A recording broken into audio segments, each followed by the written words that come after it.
حضرت be be عائشہ صدیقہ رضی اللہ تعالی عنہا پر لگائی گئی یہ بدکاری کی تہمت یا ایک خوفناک چال،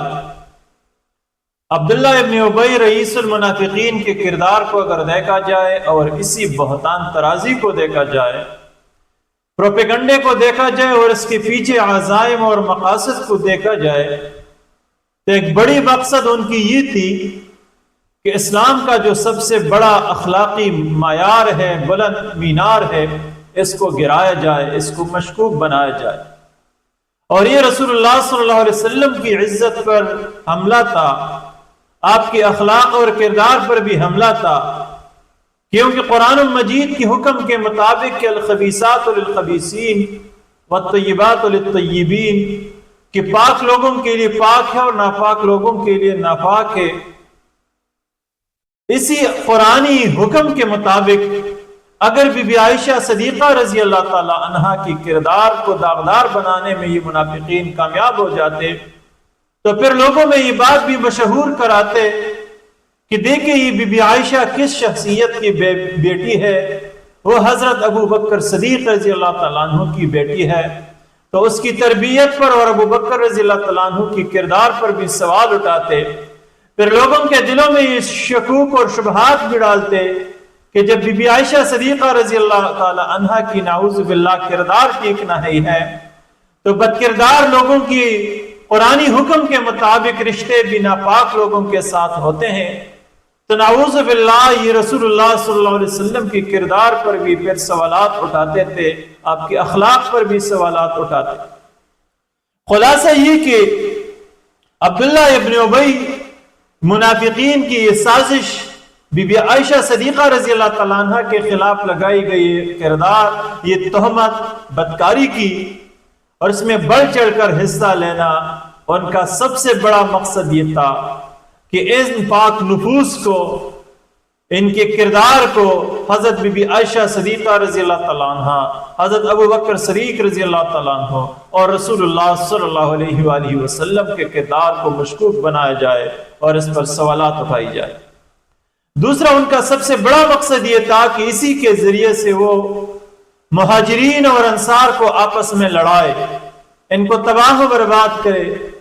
اور بے شک ایسا ہوا بھی تھا۔ مسجد نبوی کے اندر ممکن تھا کہ اگر مسلمانوں کی نبوت کے سائے تلے یا رسول اللہ صلی اللہ علیہ وسلم کے ہاتھوں ان کی تربیت نہ ہوتی تو ممکن تھا کہ مہاجرین اور انصار کے درمیان اور پھر انصار میں سے قبیلہ اوس اور قبیلہ حزرج کے درمیان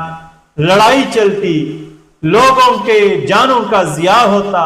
قتل عام شروع ہو جاتی، ایک دوسرے کو قتل کر دیتے اور یہ اختلافات آگے بڑھ جاتے۔ لیکن عبداللہ ابن ابی اپنے ان مقاصد میں کامیاب نہ ہوا۔ لیکن دوسری طرف آپ دیکھیں کہ ان کے یہ کردار یا منافقین کے اس کردار یا اس بڑی فتنہ پرور یا اس شر انگیز پروپیگنڈے پر بھی نہ تو رسول اللہ صلی اللہ علیہ وسلم جذبات میں آ گیا،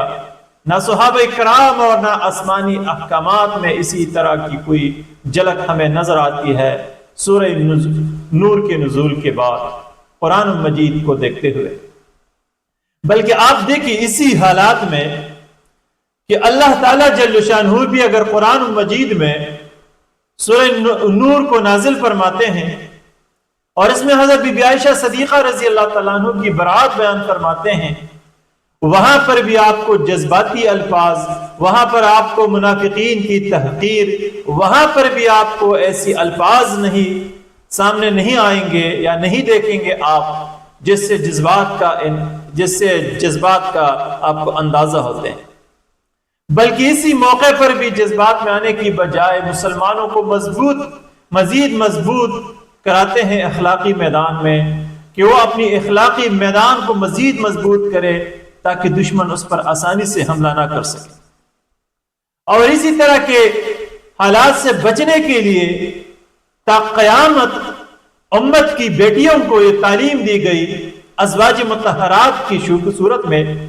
کہ اللہ تعالیٰ نے فرمایا کہ اگر دنیا کے فتنے اور فساد سے، دنیا کے پروپیگنڈوں سے تہمتوں سے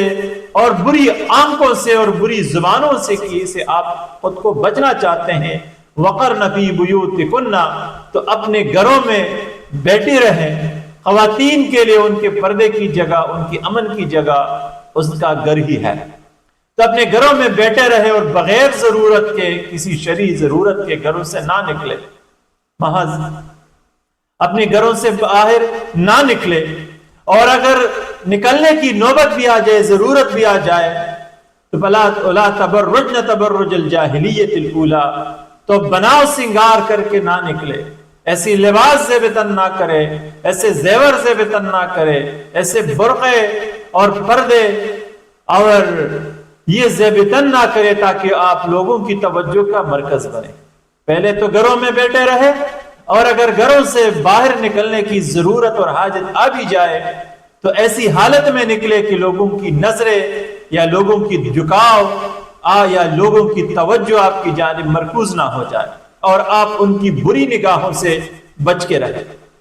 اور ایک بڑی تعلیم ان کو یہ دی گئی اسی واقعے کے بعد، اللہ تعالیٰ نے ازواج مطہرات کو اور اسی کے ذریعے امت کی بیٹیوں کو، کہ جب بھی غیر مردوں کے ساتھ آپ بات کرنا چاہے یا بات کی ضرورت آ جائے تو نرم زبان میں آپ بات نہ کریں، ایسا نہ ہو کہ بد دل لوگوں کو، برے لوگوں کو کہ دلوں میں کوئی وسوسے اور پیدا ہو جائے، کوئی بری خیالات آ جائے، تو آپ نرم لہجے میں، ایسی لہجے میں بات نہ کریں جس سے فتنے پیدا ہو سکتے ہیں۔ اور اسی طرح خواتین کو یہ حکم دیا گیا کہ اگر ضرورت کے بعد آپ کو گھروں سے نکلنا بھی پڑے تو بھرپور پردے کا اہتمام کرے، تاکہ آپ کے پردے کو دیکھتے ہوئے لوگوں کو یقین ہو جائے کہ ایک باکردار، شریف اور باپردہ خاتون ہے۔ پردہ ایسا نہ ہو کہ جس سے آپ کا یہ اندازہ ہوتا ہے لوگوں کو آپ کو دیکھتے ہوئے کہ یہ کوئی بدچلن خاتون ہے، یہ لوگوں کو اپنی جانب راغب کرنے والی خاتون ہے، اور آپ کے لباس اور پردہ ایسا ہو جو لوگوں کی توجہ کا مرکز بنے۔ تو قرآن مجید میں اسی واقعہ عفت کے بعد خواتین اسلام کو یہ تعلیم دی گئی کہ ایسا پردہ کر کے نکلے کہ جس سے آپ کا اندازہ ہو کوئی ایک شریف خاتون ہے۔ اسی طرح ایک بڑا حکم اس میں یہ نازل ہوا اسی واقعے کے بعد سورہ نور میں، کہ جب بھی غیر مردوں کے ساتھ جب بھی گھروں میں داخل ہوتے ہیں تو عموماً قرآن نے یہ حکم دیا کہ یہ محرم رشتہ دار ہو، کوشش کرے کہ غیر محرم رشتہ دار گھروں کے اندر داخل نہ ہو جائے، کہ ان کے اس سے اکثر فتنے پیدا ہو سکتے ہیں۔ تو اسی کے بعد محرم اور غیر محرم رشتہ داروں کا تعین کرایا گیا، گھروں میں ان کے داخلے کی صورتحال بیان کی گئی تفصیل کے ساتھ، جس پر آنے والی لیکچر میں بات ہوگی۔ اور ایک بڑا حکم یہ نازل ہوا اسی واقعے کے بعد، امت کو یہ تعلیم دی گئی کہ رسول اللہ صلی اللہ علیہ وسلم کی بیویاں یہ امت کی مائیں ہیں، امہات المؤمنین ہیں، اور جس طرح اپنی ماں کے ساتھ نکاح کرنا دائمی حرام ہے، ہمیشہ کے لیے حرام ہے، اسی طرح پیغمبر علیہ السلام کی بیویوں کے ساتھ ہمیشہ کے لیے امت کی نکاح حرام ہے۔ لہٰذا ان کے حوالے سے اس قسم کی باتیں یا سوچ ذہن میں نہیں آنی چاہیے، بلکہ ایک ماں کی طرح ان کو خیال کیا جائے اور ان کو دیکھا جائے۔ اور اسی طرح یہ بھی حکم دیا گیا کہ رسول اللہ صلی اللہ علیہ وسلم یا کسی بھی بے گناہ انسان پر اسی طرح تہمت لگانا یہ انسان کی دنیا اور آخرت کی خسران، تباہی اور شرمندگی اور بربادی کا باعث ہے۔ لہٰذا کسی بھی بے گناہ بندے پر، کسی بھی بے گناہ انسان پر آپ تہمت نہ لگائے، اور جو بھی تہمت لگائے گا بے گناہ انسان کو بدنام کرنے کی کوشش کرے گا، تو جس طرح رب کائنات نے رئیس المنافقین عبداللہ ابن ابی اور دیگر منافقین یا دیگر پروپیگنڈے کرنے والوں کو شرمندہ اور رسوا کیا، لوگوں کی نظروں میں گرا دیا، لوگوں پر ان کو بے نقاب کیا، تو اسی طرح مسلمانوں کے اندر، سماج کے اندر جو بھی بدگمانیاں پھیلاتے ہیں، پروپیگنڈے کرتے ہیں، تہمتیں اور لگاتے ہیں، بہتان لگاتے ہیں، اللہ تعالیٰ ان کو بھی بے نقاب کرے گا، شرمندہ کرے گا، لوگوں کی نظروں میں گرائے گا، اور دنیا اور آخرت میں یہ ان کی تباہی اور بربادی ہے۔ اس واقعے سے ہم کیا سیکھ سکتے ہیں مزید، اس پر انشاءاللہ آنے والے لیکچرز میں مزید بات ہوگی۔ رب کائنات سے دعا ہے کہ ہمیں سیرت النبی صلی اللہ علیہ وسلم کو صحیح طریقے پر اسے پڑھنے، اسے سننے اور اسے سمجھنے کی توفیق عطا فرمائے۔ وآخر دعوانا ان الحمد للہ رب العالمین۔